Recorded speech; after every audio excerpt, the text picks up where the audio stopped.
Hello and welcome here to more TalkFCB, and welcome back to the series where we discuss each Monday the best sporting moments of the week. And certainly here we have some really fantastic ones this week. I was honestly spoiled for choice, especially given obviously in the football season it was the final weekend for many of the major leagues. There was plenty of twists and turns, and of course last week we discussed Barca Femení, the likes of Rafael Nadal, and also that stunning goal from Alisson. And today we follow that up with more magical moments. So, sit back and enjoy, and let's get to it. We do start though in Germany, particularly there live from Munich, because I want to talk about Robert Lewandowski. And indeed, you will notice today we are going to be talking about an abundance of really fantastic strikers. And I was actually going to include Lewandowski in last week's video, because last week he actually equalled the record held by the legendary Gerd Müller in terms of the German goal-scoring record in a single season. He scored his 40th goal of the season last weekend, and he also paid a really nice tribute there to Gerd Müller in his celebration. But I thought, you know what? This is Lewandowski. I'm going to wait. I'm not going to put him in yet. What I'm going to do is wait until he breaks that record.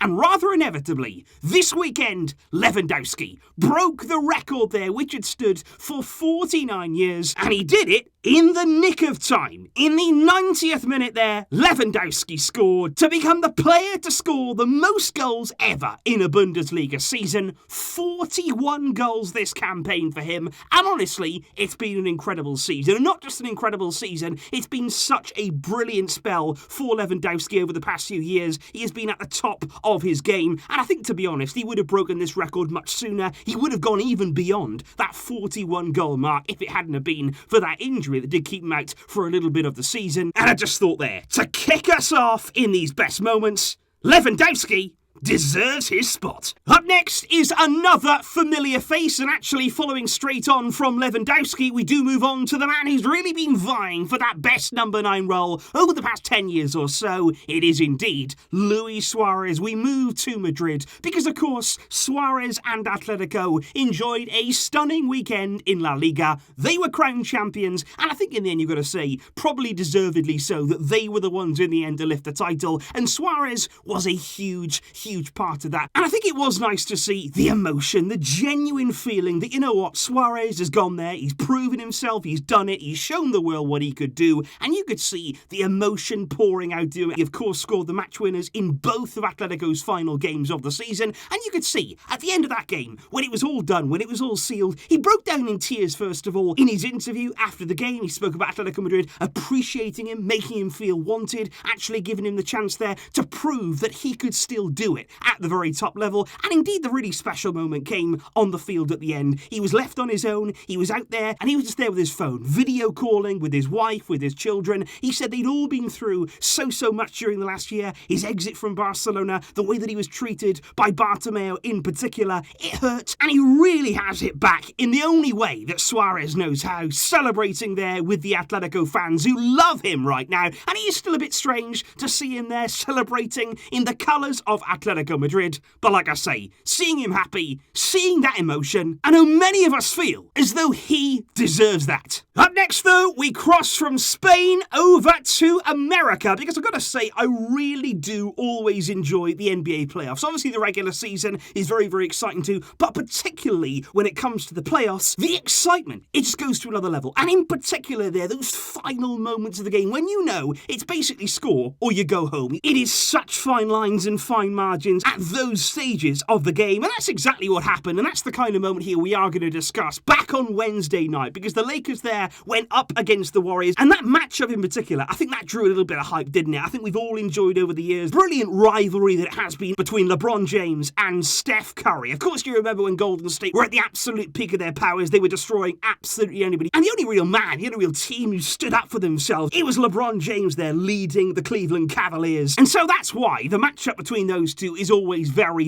special. And I think the way that LeBron decided the game, it had that feel, didn't it, of you witnessing greatness. This is a player here widely regarded as the greatest of all time. Obviously, just like in football, there will be debates over exactly who that is, but he's definitely up there. I don't think you can deny that. And LeBron here hitting a stunner of a game winner, and it truly was 34 feet out, his longest of the season. There was less than a second there left on the shot clock. The score was at 100 points apiece. LeBron LeBron delivering the killer punch and the killer blow. 3-pointer there. And even Steph Curry, at the end of the game, even he couldn't hide his admiration. He said all-time great players make great shots. That is what LeBron did. And like I say, when you watch these guys, when you watch these kind of performers, doesn't matter what sport it's in, you have to appreciate that greatness. But now we do move into the top 3, and in particular, these were some of my absolute favourite moments of the week. We start here with not just an individual, but a team. And a team here who have defied the odds to win Liga 1. It is Lille who have finished ahead of Paris Saint-Germain by just a single point over the course of the season, and they've done the impossible. I think any team right now in this era to be beating PSG over a long season that this is, it deserves huge credit. They have certainly gone above and beyond their level, and it also marks, incredibly, it marks 10 years exactly since their last league triumph when they had the likes of Eden Hazard in their team, and I've got to say,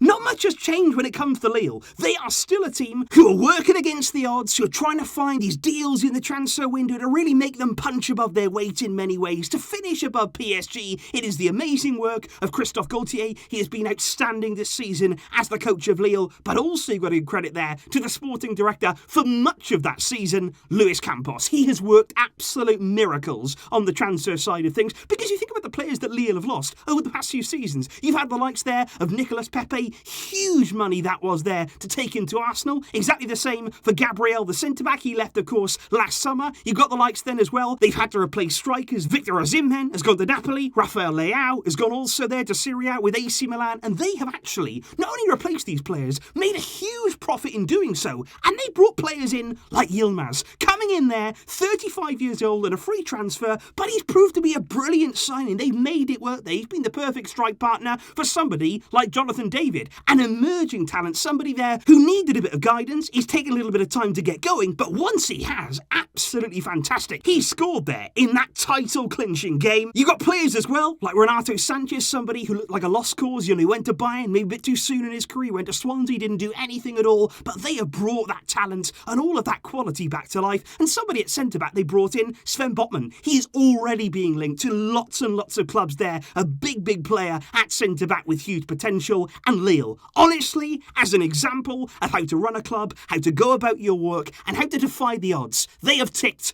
all of the boxes, and they are not only champions, but deserved champions ahead of Paris Saint-Germain. However, we do have to talk about an individual, and the individual that I really want to focus on in today's video, it is none other than Sergio Agüero. Now, of course, tributes have been pouring in all week long, showing their appreciation for one of the best forwards of this generation. That is absolutely no word of a lie, and of course, somebody there who's achieved pretty much everything there has been to win at Man City, especially when you consider that he has the Champions League final still to come. But of course, on Sunday, it was the final day of the Premier League season. Aguero started on the bench for that game, his last game at the Etihad. Luckily, there was some fans in there as well to see it. He came on for the final 25 minutes, and Sergio Agüero, being Sergio Agüero, didn't take him long to get on the score sheet. 5 minutes later, he'd scored one against Everton, and 5 minutes after that, he got another. And those were not only beautiful moments, not only amazing moments there to share with the fans in his last game, but it actually saw him break yet another Premier League record. Wayne Rooney's record for the most goals scored for a single club in Premier League history. Aguero now has gone past that record, 184 Premier League goals for him, and he also leaves the Premier League here, Aguero, with the best goals per minute record in history. And I think he cemented himself here, not just in the history of Manchester City. Of course, who could forget that unbelievable Aguero moment there from Martin Tyler, but he's also cemented himself in English football history. He leaves there as a legend. You could see that there in the way that even after the final whistle, Pep Guardiola broke down in tears, speaking about the special person, the great personality, the really phenomenal professional that Sergio Agüero was. Man City will miss him. But of course, looking ahead to this summer and the arrival of Aguero, City's loss might just be Barcelona's gain. We are not done there, though. The big moment of the weekend that I do want to discuss, it is, of course, my favourite F1 driver, winning for the first time in Monaco. Never before had Max Verstappen been on the podium in Monaco, which in Formula One, that's the pinnacle really. It might not be the most glamorous race in terms of the racing. Sometimes you could say that it's actually quite boring around Monaco. There's very, very few places where you can overtake, but it's prestigious. It has the heritage there of Formula One, and winning there is still such a special feeling. And Max had never even been on the podium. He had some really frustrating moments, some devastating times in Monaco, but on Sunday, he made it happen. Winner there, which wasn't just a win, but it also took him to the top of the World Championship standings for the very first time. And I actually do think, guys, looking there at the race as a whole, now whether or not you are a Formula One fan, if you are not, I do invite you here to get involved in it. It is such an exciting and such a different kind of sport here to get involved in, not only in terms of the on-track racing, the mentality, but also off the track as well, the strategy and behind the scenes, all of the work that goes in, so that on a Sunday, things can happen in your favour. Now for Mercedes, and indeed Ferrari, well, half the Ferrari garage, it didn't go well. Charles Leclerc put his car on pole at the weekend, but in the final seconds of Q3, crashed, which meant there that his car was damaged and he could not even start the race. He was out before it even started there. Heartbreak for him. Mercedes thought they could maybe challenge Max. Bottas there was trying to chase him down, but when he went in for his pit stop, the wheel nut on the tyre, it would not come off. And not only there was it a long pit stop, he never ever went back out. He was out of the race there. Lewis Hamilton, uncharacteristically, in 7th place. And I think it really was a nice podium. Verstappen there on the top step. I think Sainz, really nice moment for him as well. For Ferrari to get in second, something they wouldn't have expected before the weekend. And also Lando Norris. He is a guy that I rate so, so highly. Also fantastic personality too. And I'd also like to say as well, Sebastian Vettel. He's had some difficult moments over the past 2 years, to be honest, but especially this season with Aston Martin and the package they haven't quite been able to bring. But a really strong race from him, finishing in 5th. And honestly, the championship now, this is what we want to see. Max just ahead of Lewis Hamilton, but you know, with a 23 race season, it's going to be a long one. There's going to be twists, there's going to be turns, and every single point, it's going to be vital. That's why even in Monaco, with Lewis Hamilton struggling there in 7th, he was still insistent that he wanted to go and get the fastest lap to give him that extra championship point. Even in the constructors, Red Bull find themselves on top. Mercedes are in a very unfamiliar feeling of chasing down someone ahead of them, and this does promise to be a fascinating season. And just before we do indeed end in today's video, guys, got 2 shout-outs here and 2 moments that I do want to quickly talk about. I've had lots of requests there asking me to look into a moment from Major League Baseball, something I don't actually follow. But like I said, guys, if you recommend something, if you say, you know what, that was brilliant, I will certainly go and have a look at it. And I want to shout out here Corey Kluber, because earlier on in the week, after such a difficult time with injuries, he's had struggles there away from the sport, and he actually came back in an absolutely incredible way. And he wasn't just a huge part there of the Yankees beating the Texas Rangers, but he actually managed to pitch a no-hitter, meaning that basically that no opposing batter could manage to get a hit off him. That in the sport is something very rare, something that even in the best of times, that should be celebrated. But for somebody there who's gone through a lot, and given the fact the Yankees didn't have a no-hitter for over 20 years, that was a special moment for all of his